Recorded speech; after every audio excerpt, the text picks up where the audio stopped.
Please please uncle,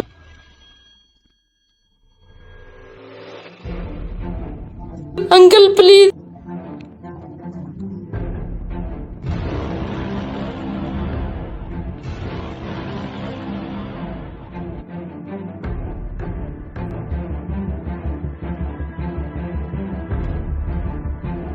भाई यहाँ कोई लड़का आया था, देखा आपने?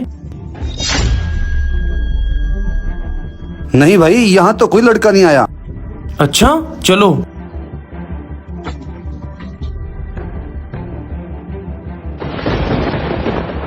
लो भाई अपनी रोटी।